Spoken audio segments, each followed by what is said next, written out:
podcasserole. Welcome in. You're listening to An Imperfect Leader, the Superintendents and Leadership Podcast, a proud member of the Podcasserole Network. Hello, Jamie. How are you? I'm doing okay. I'm doing all right. I've actually have been taking a little bit of time to think about where I'm headed, what I'm doing, and those types of things. And so I shifted gears from some of the books I've been reading, jumped back into some education books. And a friend of mine is the music teacher at the City and Country School in Lower Manhattan in Greenwich Village. This is a school that's been around forever. Pete Seeger was the music teacher there. So I'm like, hey, Mark, how amazing. You get to carry that torch. That's pretty cool. That is cool. Carolyn Pratt is the individual who founded the school, and she wrote in the 1950s sort of an autobiography when she was in her early 80s about creating the school. And it is, I know I talk about Scott nearing quite a bit, but this is like in the same ilk. I couldn't believe it. So the book's called I Learn from Children. And she really talks about the importance of, I guess if I were to boil it down, I'd say, she says, if you can do it as a firsthand experience, then do it. As opposed to reading about swimming. No, go swimming. And so she then expands that to all parts of what has become just a school that is quite beloved. And so I thought of our guest today and just thinking about the student voice and how do you engage. And so I'll stop there for a moment, but I'm just kind of curious. This book is so present, like ever present right now because I'm halfway through it.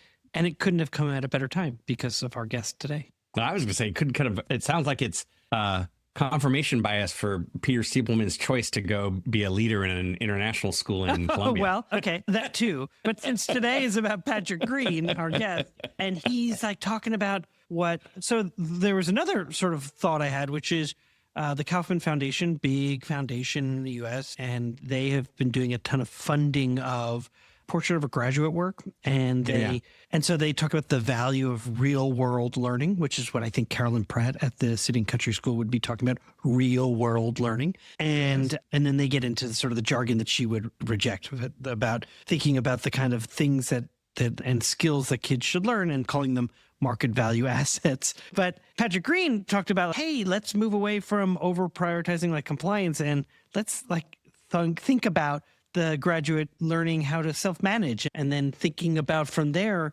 just about like their own interest and taking an interest in what they're interested in. And so at any rate, I know I'm jumping into sort of what we do afterwards, but I certainly want people to be listening for they're gems. I mean, they're so important when I think about what we're hoping for with schools. I love that. I love it. I mean, I feel like those that listen to us, listen to more than one, probably just hear us say the same things over and over. Oh, yeah, real world learning. Yes. That's a real endorsement for them to keep listening. Keep listening. Yeah. We say different things, people. Jesus. Worst marketer ever, Jamie. I am one of the worst marketers ever. I definitely agree with that because I'm very quick to notice. We've said this before. You know what? If it were such a universal thought, things would look different when it came to public education. Isn't that interesting, though? That part's really interesting to me in that we know that matters, right? So instead of reading about swimming, go swimming. And A, we struggle with it. We struggle to shift the model. B, that isn't true for everyone, right? So there's some of these things like actually books or, in this case, the devices allow access to experiences that a lot of people can't access quickly or easily.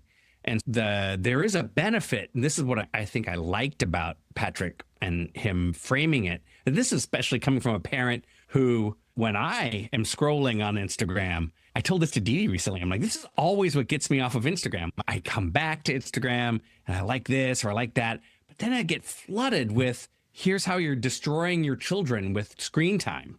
It's like top 10 things you are destroying your children with. And I'm like, oh my God. This is your message from Instagram, from the algorithm. Yeah. The algorithm's telling me that. Even the algorithm's telling you like, hey, buddy, you're ruining, you're rotting their brains and your own. Exactly. I'm like, oh my gosh.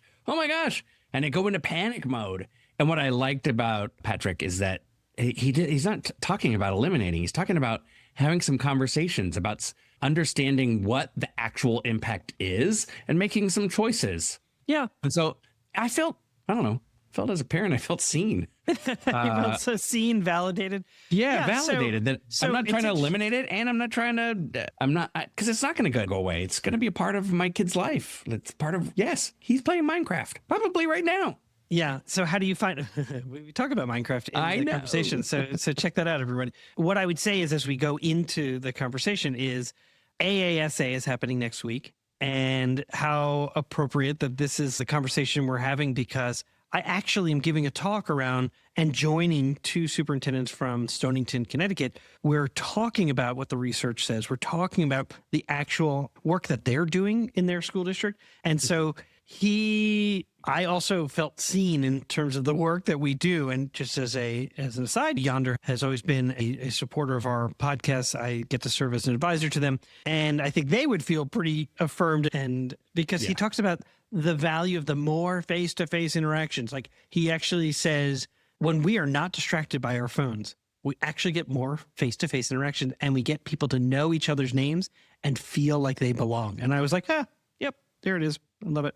So It's 100% true. I mean, the rule is for Leo, our youngest, that when his friends come over, the TV turns off. So if he's watching a show, it doesn't matter whether his screen time's up or not. His friends are here. Time to engage. boy, am I glad he likes his friends. Could you imagine? Like, I have no friends. Nope, they're not coming over. We got nothing. So what channel? I think, I mean, I'll put a little, Yeah, I like you just cross yourself. No, I mean, you've talked in past episodes just about how many kids are on the street and just this sort of a roxa-boxing kind of thing that they've got going on. I don't know if that reference means anything to you. It's a great picture book about kids who create this world together. So let's launch in, because I kind of want to talk about what we heard, and I really want to talk about some of the concepts that he brings up. Okay, let's go listen. Before we do, let's just as a reminder, we are sponsored, and we're sponsored by IXL. And just as Patrick Green will talk about moving our schools away from compliance and towards self-management, that idea really resonates with me because it's why I get excited about sponsors like IXL. It doesn't pull students off tasks. It meets them right where they are and helps them grow independence and focus. And there's a reason why it's trusted by 96 of 100 of the top school districts in the nation. It gives teachers that breathing room so they can focus on what matters, and that's relationships with their kids. So you can learn more at ixl.com/imperfect. All right, Jamie, let's get into it. Today on An Imperfect Leader, my guest is Patrick Green, an Apple Distinguished Educator and author of Classroom Management in the Digital Age. And after 20 years of teaching and leading in international schools around the world, Patrick has returned home, where he continues to explore how technology can deepen learning and deepen connection. Patrick, welcome to An Imperfect Leader. Thank you. It's great to be here. Yeah, it is so nice to meet you. And a big thank you to my dear friend David Buck for connecting us. And if it's okay, actually I was texting with him this morning. I was like, I'm going to see Patrick Green today. So I'm very excited about that. If it's okay, if I could start our conversation with something that really has captured my attention, or I guess I should say it's an expansion of something that superintendents have been talking about now for at least the last 10 years, the portrait of a graduate. And we all know that a portrait of a graduate is a vision of the skills and the dispositions that students should have when they graduate from high school. And as I've learned more about you, I've learned that you have really helped educators bring data and storytelling to life through tools like Google Tour Builder and Mind Maps. And I'm wondering, how might district leaders think about the portrait of a graduate in the digital world? Like, what might be some skills that you think students should have when they graduate? I think we have on most walls in most schools sort of those lists of skills. A lot of them start with C: creativity, collaboration, critical thinking. One of the C's that I don't think should be there is compliance. And like, we want our kids to be innovative thinkers, and we want them to be problem solvers, not necessarily do things the way the teacher told you to. And I look back at my own career and I kind of chastise myself for caring so much about compliance. And, I worry about that today because I have a 15-year-old son, and he's going to do what teachers ask him to do.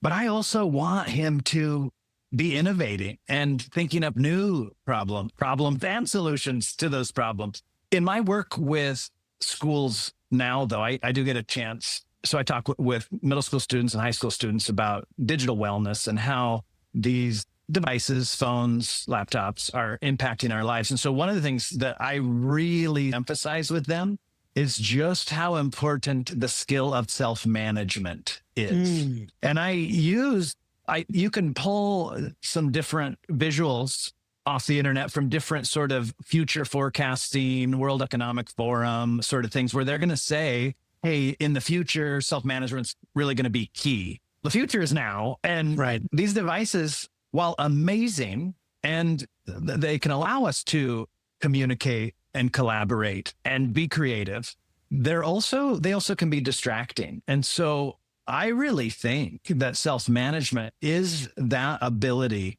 that a student or an adult would have to be able to put themselves in the best position to do their best work. You have to know yourself. You have to realize, okay, these notifications from my phone are distracting me. And if I have that phone right here with me, I can't be my best problem solver.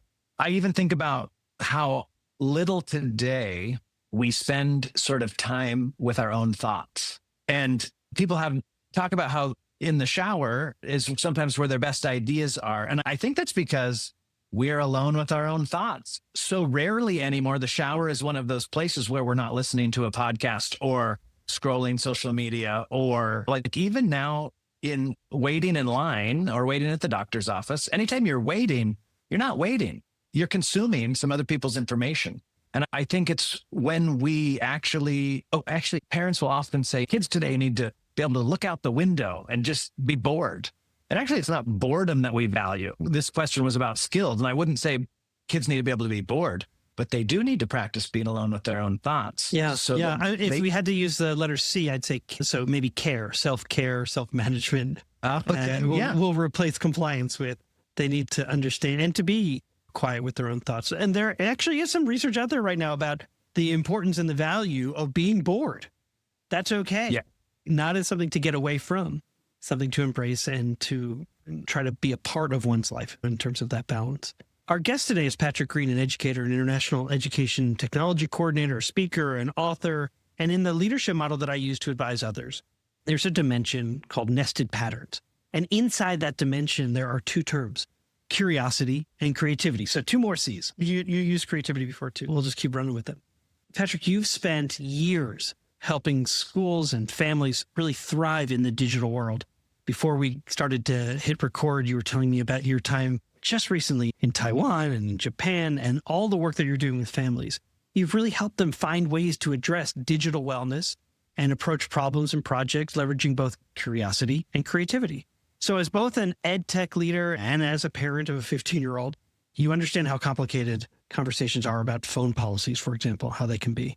So what should school leaders include in their communication with caregivers so that a phone-free policy isn't just seen as a punishment, like what you're taking away, but as part of a larger effort to teach digital citizenship and community responsibility about what kids actually get when they do this? I love this question because it is a lot of the work that I'm doing right now in schools. Yeah. And everyone is either instituting a phone policy or reviewing the one that they've had for a while.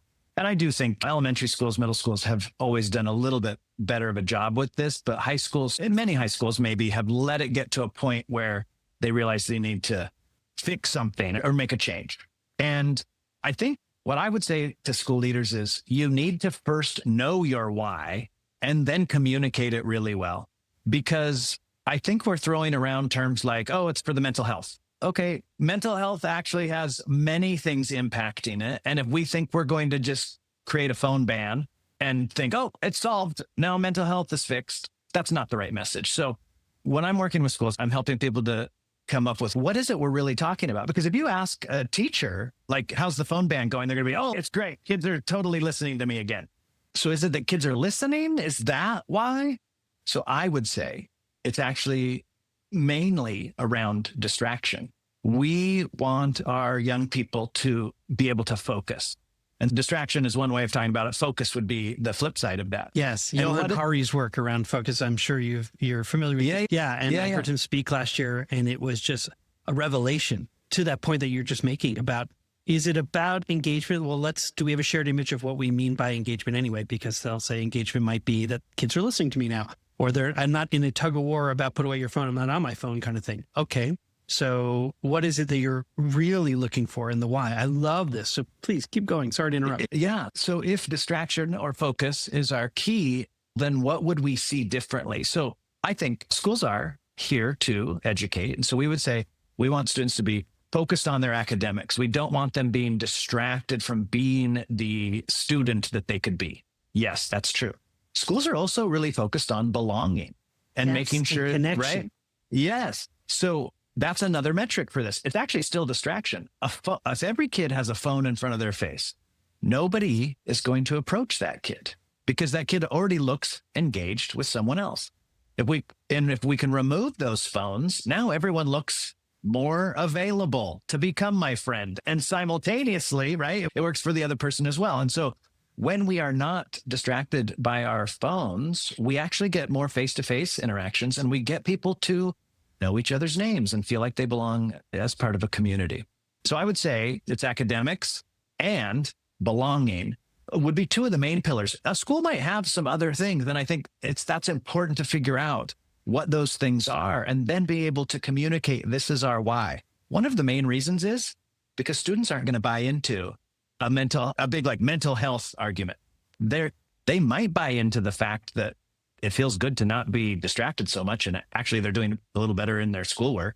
They might be feeling without these devices where everyone can start taking photos and record me, I feel a little bit more like I can be my real self and interact with other people, which could increase belonging. So there's some things that kids could buy into if we talked about them that way. I went to visit a middle school in Silicon Valley and talked with students about phone use. And one child said to me that she now can eat lunch without fear of someone taking a picture of her and calling her a cow and then uploading it and saying, look how much food this person's eating. I mean, it's horrifying to think that might exist. And yet completely, if you're in a middle school world, you say, of course that happens. And so how do we replace that with connection and the phone being this vice that we want to remove so that there can be more of a virtuous relationship emerging?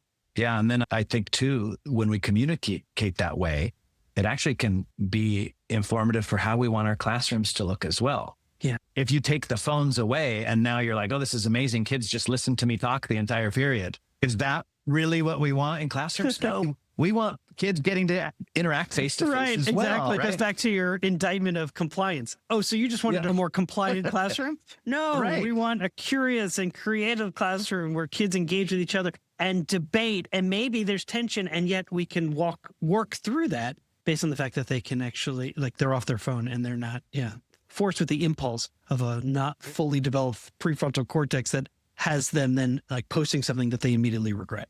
Right. Can I ask about, I know that you recently were traveling internationally and you spent some time working with students, second graders, all the way up through high school. How did those conversations, what do they look like? How are they more as a focus group type of, for them to understand the why? Is it that tell me about that if you don't mind. I'm kind of curious. Yeah. Typically, some schools will put me in small groups, listening tour, so that I can report back to here's what kids are saying about school. Gotcha. Of course, I'm there on digital wellness, so I'm pretty targeted. Yeah. One of the things I might ask students is, so tell me why we have a phone policy, right? Because I want to hear in their words. Right. They want to punish me. Yeah. I mean, it's different in some schools. Kids can actually speak to the real reasons why the adults have this policy. Other students can't. And that's a real eye opener for an administration to be like, everyone's going to say, oh, we did this. We communicated this work. Well, I'm sure you did. And if kids can't say why it is, then they still don't know it. So we need to reteach it. I mean, that's what we do in our classrooms. Exactly. But one of the other things I do, though, with large groups is I will do a large group assembly, let's say for middle school. And that talk is actually called Why Your Parents Are Freaking Out About Your Screen Time and What You Can Do About It. Because I'm really trying to give them some tools, right? So I'm going to talk a little bit about, I'm going to weave in self-management, but I'm also going to weave in, hey, how could you reduce some of the conflict with your parents over the screen time? Because I know that's happening, especially in middle school.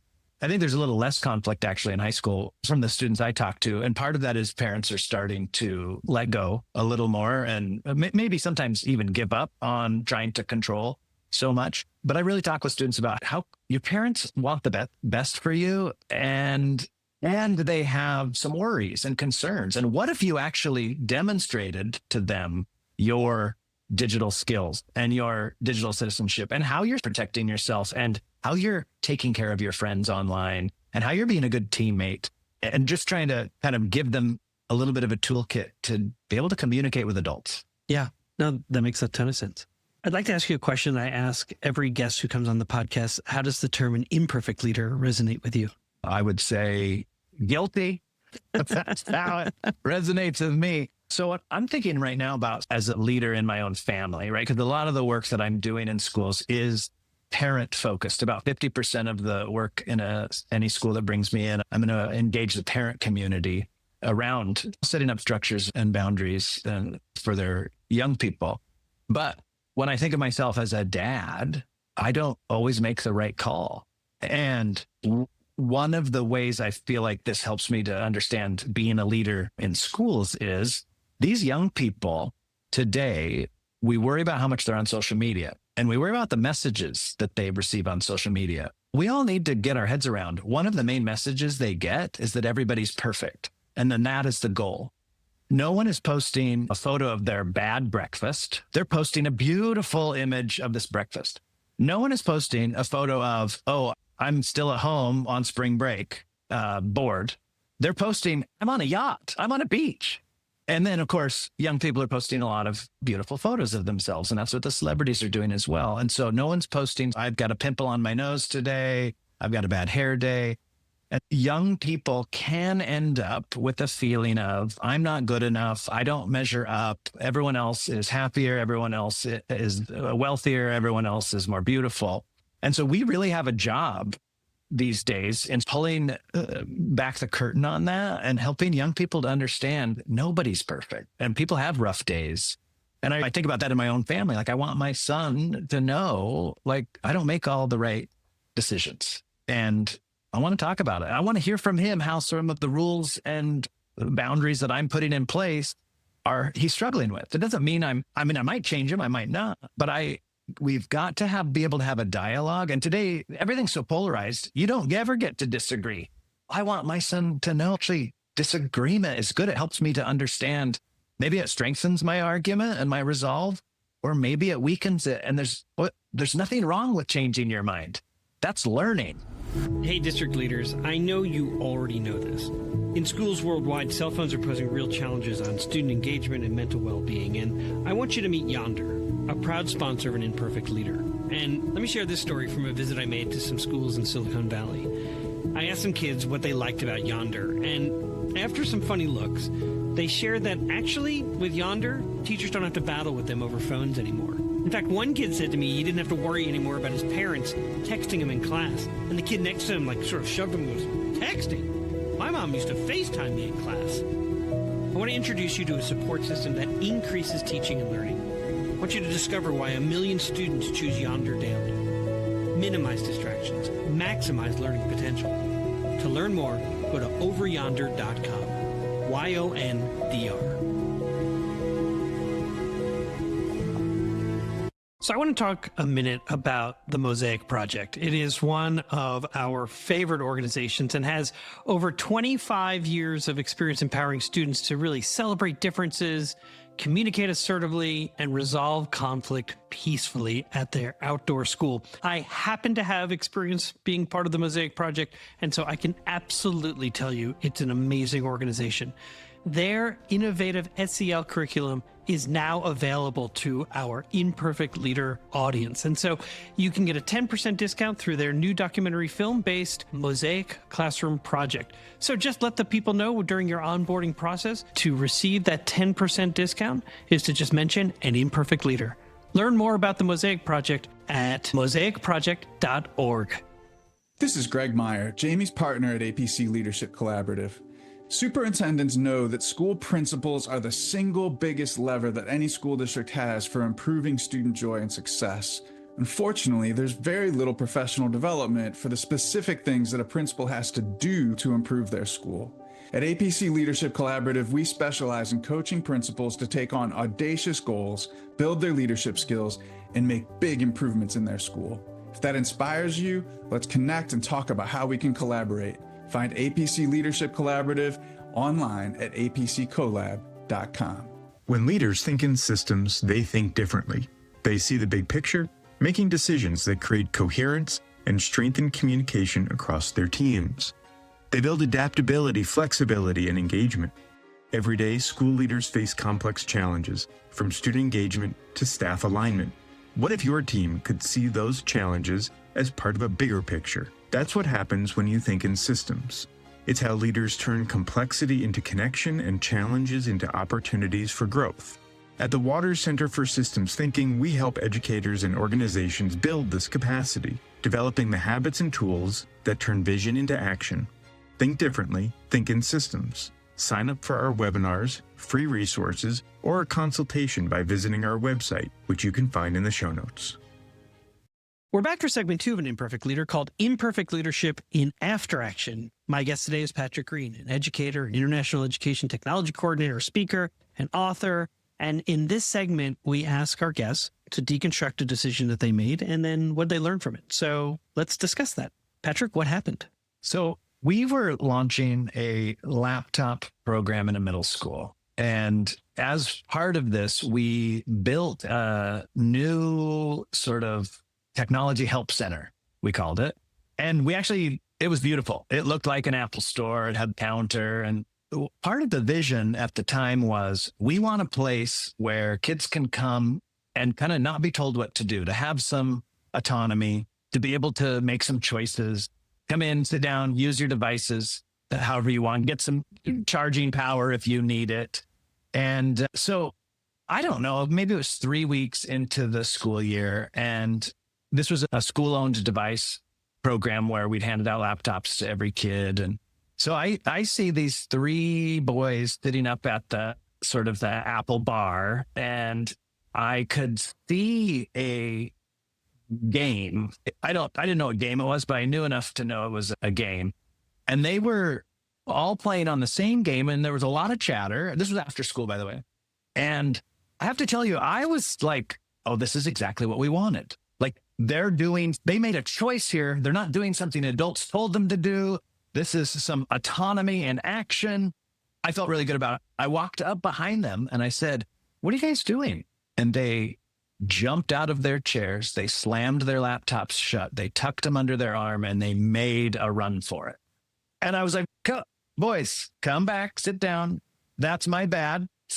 Get back to what you were doing. So I'm going to try this again. And because I realized, like, in that split second, they thought they were in trouble. And I'm thinking, like, no, this is exactly what I wanted. So I analyzed it a little bit, and then I walked back in and I said, so I'm going to try that again. This looks interesting. What are you doing? And they then told me that they were playing this game called Civilization. And they were explaining how they were creating different cultures in this game. And then they had to learn how to negotiate with the other cultures. So each kid is in charge of a society and they speak different languages and they're having to learn how to get along and trade with one another. Sims on steroids, huh? And since I've learned a little bit more about this game, they were basically telling me, so I'm a former social studies teacher, and they're telling me everything I ever would have wanted a kid to know about, like, cultural competency. Let's talk about some more C words for skills, but right. They had some cultural competency here. They were trying to learn about other people. They needed to be diplomatic. They needed to negotiate. They needed to figure out how to trade with one another. So here these students are thinking they're in trouble. And what I realized was they're hearing so much techno panic from adults that they even confused this adult's sort of excitement and interest.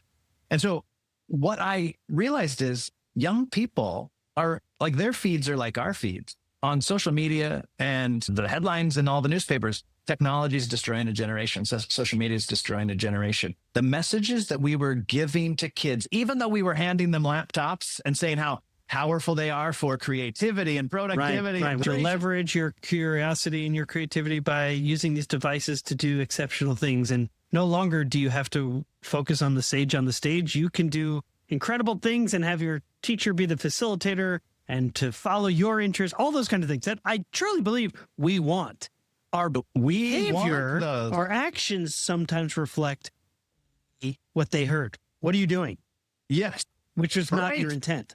So, My intent is- so when I look back on it, okay, here you've created this amazing space. So it sounds amazing, by the way. We haven't even discussed how does one create the space where kids actually clearly they wanted to be there. Like they knew that you were a trusted space and that their school and their system wanted to create this space for them. So that's amazing. They are using their technology to play a game and then you come over and say, what are you doing? And immediately they hear, bad, you've done something bad. Yes. Okay, so I typically ask the question. The first question is what got overlooked? So what would you say was overlooked in that moment?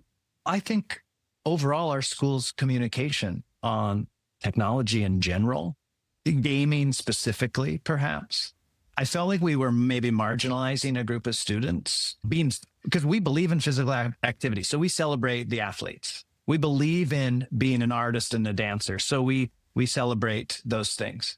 But I realized, there's a group of students here who have skills where they're saying, hey, I'm good at this video game, which, by the way, might be, I'm good at strategy. I'm good at critical thinking. They're all playing, I'm good at communication because they may all have different collaboration. roles. Yes. Right. And maybe there's a segment of our population that we were not allowing space for celebration. We weren't celebrating their skills, but also our communication.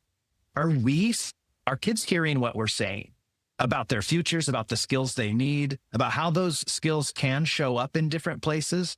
I mean, this kind of makes me worry more about the whole compliance thing, right? If we're not saying, like, kids know they need to write paragraphs because we ask them to write so many paragraphs, but also they can show their learning in a number of other ways. And I want them to choose that, right? I want them to be able to say, maybe the best way for me to demonstrate my understanding of this concept is through a podcast like we're on right now. That's still going to include writing and storytelling and communicating. Anyway, so it really got me thinking about how do we communicate our values and connected to the work that I'm still doing in schools. How do we make sure that there's some kids who are a little more, their slant is a little more towards gaming or towards technology? How do we make sure there's space for them too? Especially when we're saying things like we want to ban phones. And if I could bring it back to that whole concept, I think our kids need to hear not that phones are bad, because if they hear the policy, just the policy's rolling out, there's a new phone ban. No one's thinking, oh, phones are great. Adults want to ban them. They're just hearing phones are bad. What I've heard you say throughout our entire conversation has been not about banning. You're a proponent for why a phone-free environment actually might create opportunities for them to do creative things because the distraction has been put to the side and allows them to really focus on areas of communication or connection or those types of things. That seem fair? That is totally fair. So I want to take you to the question about relationships. So whether it's in that moment, what did you learn about relationships? And, or as you think back to that moment, it speaks to the kind of relationships you would hope to see between students and adults, those types of things. Yeah. Especially in a role where at that time, I did not have my own class. I was supporting all students. I realized how important with relationships it was to actually make a statement that validates the student before I asked a question. So when I redid it, I said, hey, that looks interesting.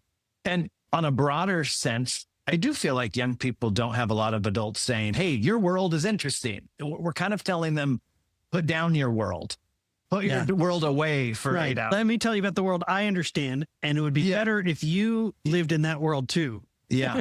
So this idea of, for me to have a relationship with these kids that I don't currently have a relationship with, I need to not only appear relevant in their eyes, but I need to kind of say, hey, I'm open to what you're interested in. Even if I'm not necessarily interested, hey, that looks interesting.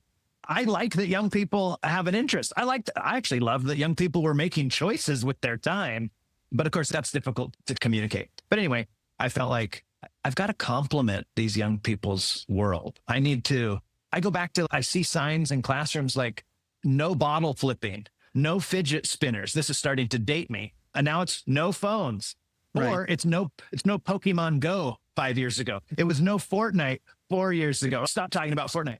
What if we leaned in a little more to what kids are interested in? The amazing teachers that I've seen are using Fortnite examples to teach math because that's what some kids are into right now. They roll their They're eyes. using Minecraft. Kids are still engaged with Minecraft.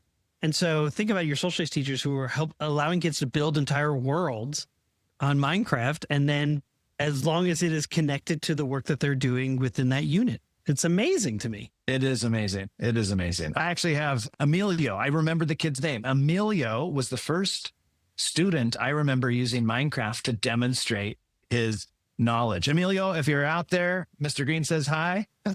But it was so impressive as a sixth grader for an Egyptian museum sort of end of study artifact. Other kids are using paper mache, and I'm going to build all of the artifacts of Egypt. I'm going to build Egypt.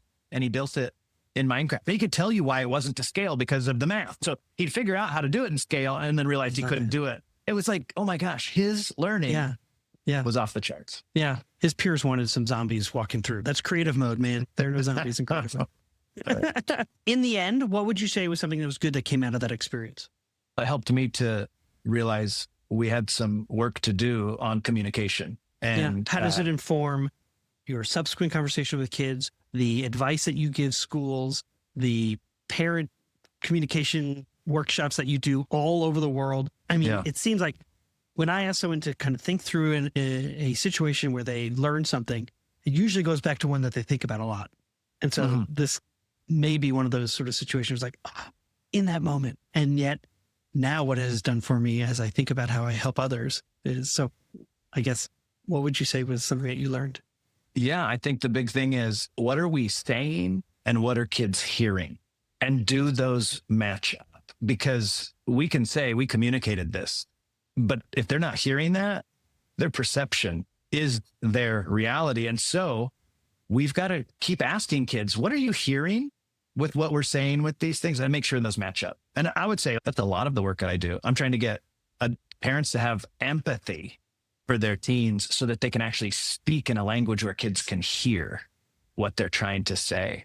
Kids might hear, you want me to put my phone away. What we want them to hear is, we care about you. We care about your future. We want to give you a distraction-free environment. We want you to feel what it feels like to not be distracted and maybe make that choice on your own. But again, that's the thing. We have to make sure kids are hearing us and what we're actually saying. I think we're going to end there because I think that's a really powerful message. And I think it's a really powerful message, particularly when I think about leaders all across the nation here, which is our primary audience. We have an international audience to some extent. And so your international colleagues around the world as well, who are thinking about, how do I engage children?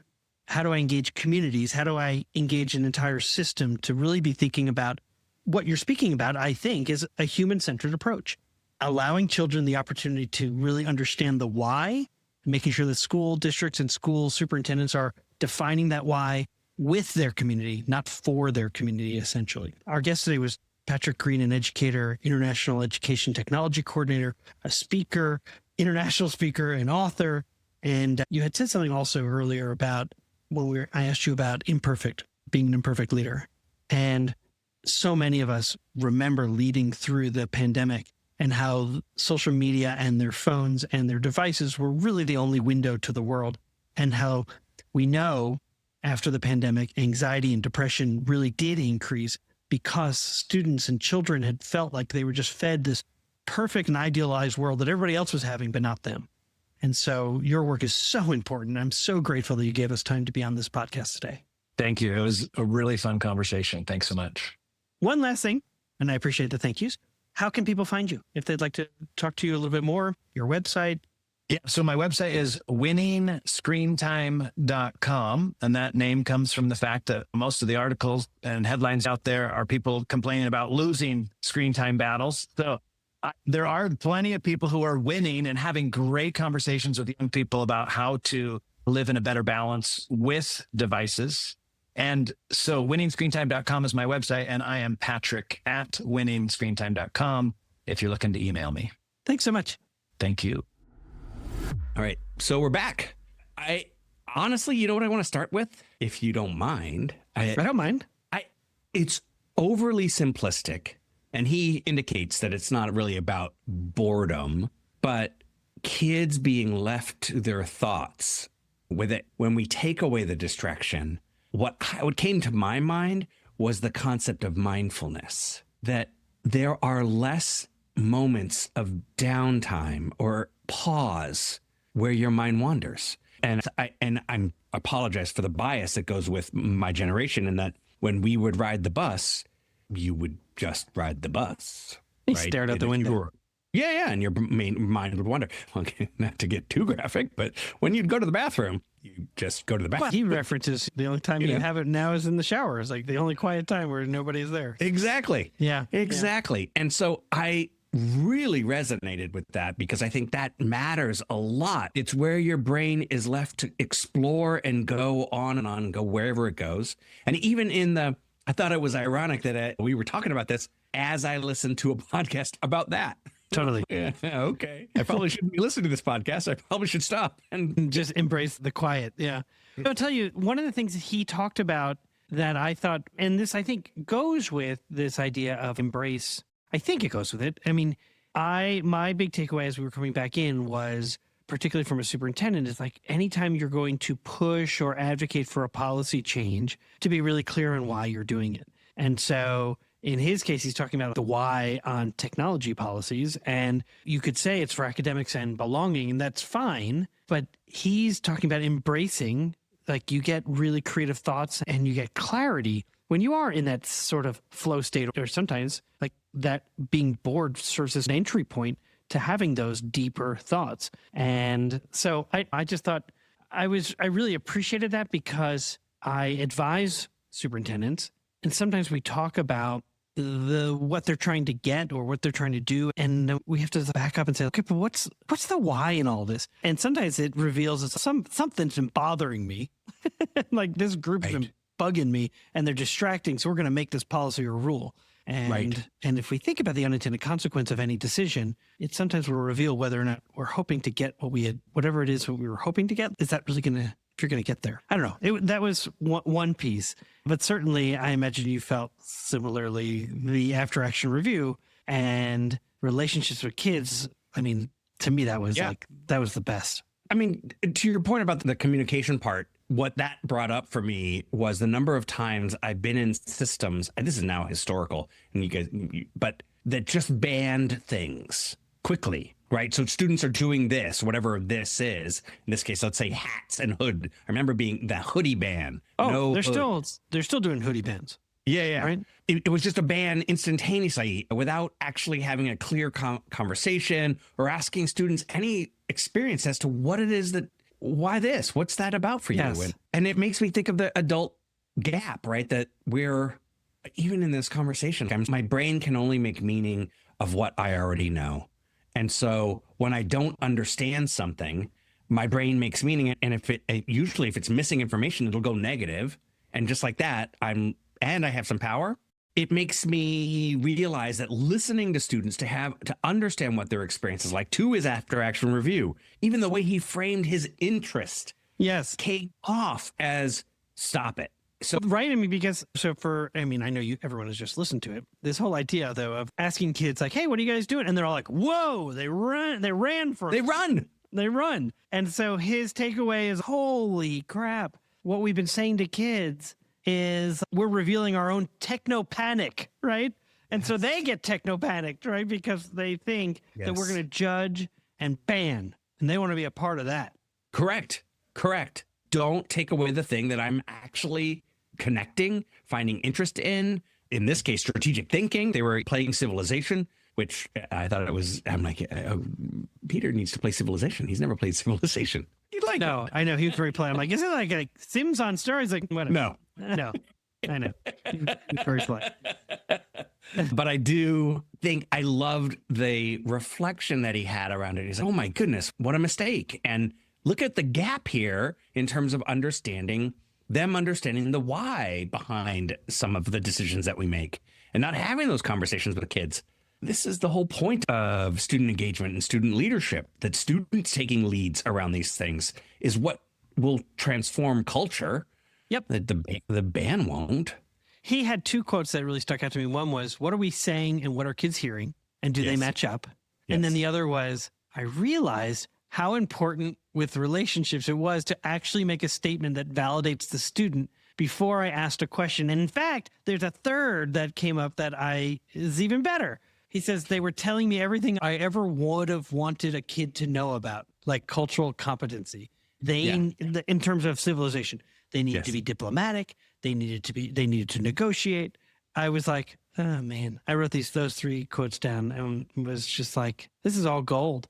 And what a great and important piece for superintendents who have student advisories, who meet with teachers, and bring your students to those teacher advisories and let teachers who are now like low affective filter because they're not stressed in the moment to hear what kids have to say. It was great. I mean, I'm all the way in. It makes me think of the gap between what students are saying and what teachers are saying is something that when my company does listening, just like he does, just like Patrick Green does, but ours is broader about the experience in school.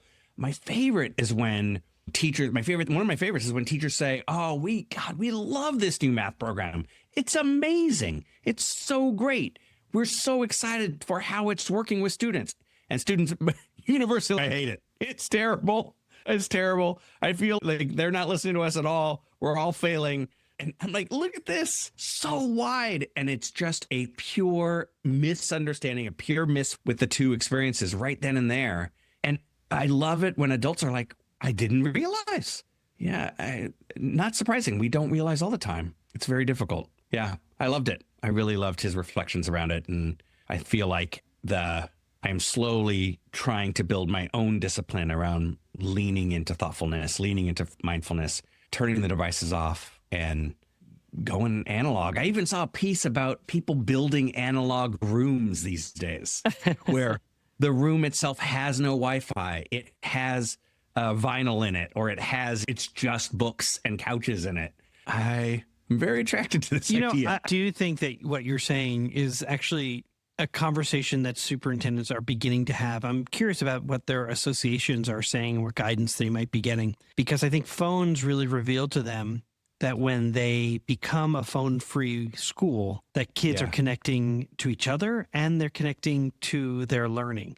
And so I'm wondering, I know of some that have already begun to tell me, we're starting to evaluate how much of the school-issued devices we even need. Do they need all of these computers and all these kinds of things in terms of like just being engaged with their screen? Or can we go back to computers on cards for when we're doing the creative work, or if we're writing papers, or if we're needing to upload certain things or do group research?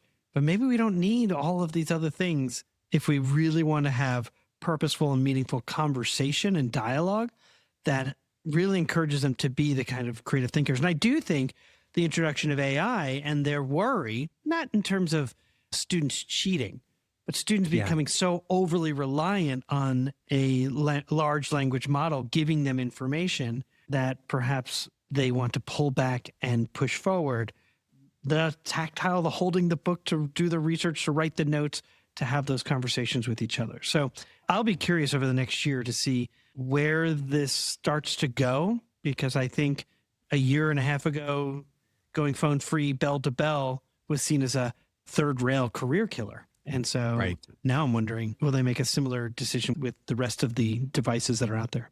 If we're going to all be together in the space, let's be together. That makes sense. Let's do that. Yeah. Think about a recent conversation we had with Larry Cuban and what is the point of school and how, and I've been thinking about that conversation quite a bit. And I started our conversation by telling you about the book I Learned from Children. And she asks, Carolyn Pratt, the founder of the City and Country School, she says, when you ask people, what is school for? And if they say learning, you need to dig a little deeper. Learning about what? Learning how? So to begin to really break down some of these traditional thoughts we have about teaching and learning in kids and development, all those kinds of things. Getting beyond what Patrick talks about in compliance, getting away from compliance and getting into innovation and exploratory thinking, letting students' brains go faster than ours because they are. That's right. It's great. It's wonderful when you do. This has been fun. You've been listening to An Imperfect Leader, the Superintendents and Leadership Podcast. I'm Peter Stiepelman. And I'm Jamie Manzan. And we will see you next week. See you, Jamie. See you later, Peter.